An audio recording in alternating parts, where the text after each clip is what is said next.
Your Excellency and distinguished principal officers, senators, the reason I and my delegation are here is because the British High Commission has a long-standing relationship with the National Assembly. As you know, we, in our small way, have supported various issues to do with democratic practice, sharing of lessons. When we're asked to, we can provide support, in their small way, contribute to the debate about democratic issues and legislative issues.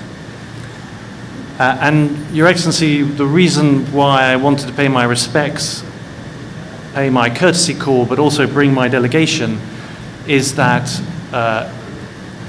where possible, we would like to understand your vision, your priorities for the 10th National Assembly. But before perhaps I table a few issues for interest and possible conversation, I would just like to make a broader statement about the UK-Nigeria relationship, because of course the UK and Nigeria, we have a long-standing relationship based on a shared history, and we have incredibly strong people-to-people links between our country. We have very significant connections between our democracies and our democratic institutions, whether it's our parliaments or National Assembly, or it's the Westminster Foundation for Democracy, or it is the constant exchange between parliamentarians here and parliamentarians in the UK. We have very strong links between our mutual diasporas. There are many British people here who work in Nigeria, and there are many Nigerians that work in the UK. And of course, we're bound together by family, friendships, business, all those people-to-people links. And that is why the UK has a very large diplomatic mission here to facilitate those links. But also in the first year of my tenure as British High Commissioner, which coincides with the first year of a new administration under His Excellency, the President Bola Ahmed Tinubu, that first year has seen, I think, a significant elevation in the relationships that are being established between my government and the government of the Federal Republic of Nigeria. And those relationships have been elevated in a number of quite specific areas of mutual interest and, I hope, mutual benefit. So very soon after His Excellency the President Bola Ahmed Tinubu was inaugurated, my Foreign Secretary had the privilege of being, I think, the first international notable leader to come and call on His Excellency. And we agreed then that we should talk more about security and defense. We should talk more about investment and trade. And I'm delighted to say that in February this year, our two governments signed a renewed security and defense partnership, and we signed an enhanced trade and investment partnership. And then in March, we held Migration, Justice, Home Affairs talks, which is a regular annual dialogue. And we have been talking to the Ministry of Foreign Affairs about global, regional foreign affairs issues that we need to have a constant dialogue on to share views between our two sovereign powers. So my general statement is that Nigeria and the UK have tried to significantly elevate our engagement, and I think that has seen some very important steps forward. But Your Excellency, Mr. Senate President, obviously this is the seat of Nigeria's democracy, and it is the role of any sensible diplomatic mission to understand the priorities and the debate in your parliament, in your National Assembly.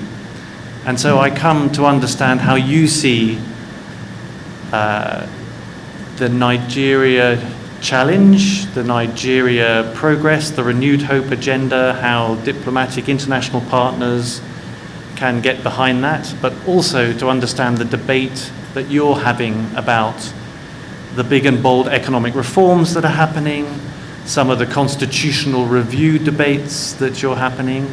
And here, sir, if you'll if you'll forgive me, I'm creating a little bit of an agenda for you to either respond on or ignore. And I'm sure there are other distinguished senators or principal office holders who may want to weigh in. But we are watching your debate about issues like state police, issues like promoting better representation for women in politics and in parliament, issues like the palliatives and social safety nets that need to go alongside the difficult economic reforms, but very impressive economic reforms that are being undertaken. And there may be other constitutional issues that you are debating that it is important for us to understand. So, Your Excellency, there are many other issues I could raise, but I want to come to an end and give a chance for both to hear about your priorities, Your Excellency, and also some of the issues and challenges that face the legislative agenda and debate over the next few years. But thank you again for receiving me and my team. Thank you again for the partnership that we have, both as two countries, but also between our parliamentarian systems. And I look forward to hearing more about your priorities, Your Excellency. And I'll finish there. Thank you. Am I right? That was a major general, a very strong general in the army during the Second World War, Montgomery. Your relation, I'm sure. You should claim it. So, of course, I was Matthew Ibokuru, and then Thomas Simpson, and our sister Juliana Stojanova. I got the name very well. So, yeah, you're welcome. Making of the delegation of the High Commissioner to Nigeria. It's a great day for us to have you in our midst. Yes, probably belated, but not late. We have met on several occasions before now, but this is your first official contact with the 10th Senate of the Federal Republic of Nigeria. So I'm delighted that you are here. And of course, the relationship between Nigeria and United Kingdom, the world knows that it is very strong and even getting stronger after so many years. It's the Senate of the Federal Republic of Nigeria, and indeed the entire National Assembly, will value your input to democratic practice, not just in Nigeria, but in Africa as a whole. We are delighted to associate with you, to learn from you, and also to strengthen democracy. We need your advice, your counseling, your input in order to enable that to happen. I would say that, yes, when we talk about democracy in Africa as a whole, including Nigeria, I like to remember the visit of Major General Idi Amin to your queen many years ago. May her soul rest in peace. And when he came to Buckingham Palace, he saw the grass, very lush green grass, and he put his hand on it, and it was deep and beautiful. And he now said, is it possible for us to take part of this grass and supplant it in Uganda? So the Queen called a horticulturalist who said, yes, it was possible for it to grow in Uganda. And he said then he would like to see it in his own palace. And then the horticulturalist answered that you have to, before it gets to this stage, you have to nurture it for about 200 years.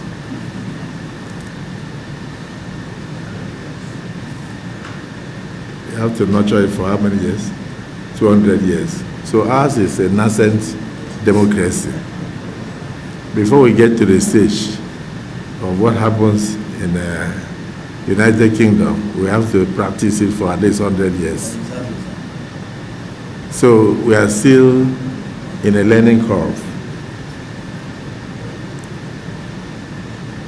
The same thing with United States of America.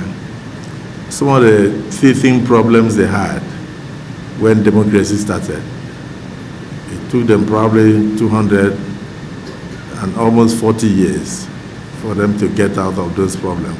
And even then, they are still grappling with some. We're even lucky. I don't know where I was speaking, and I said it took about 180 years or so for America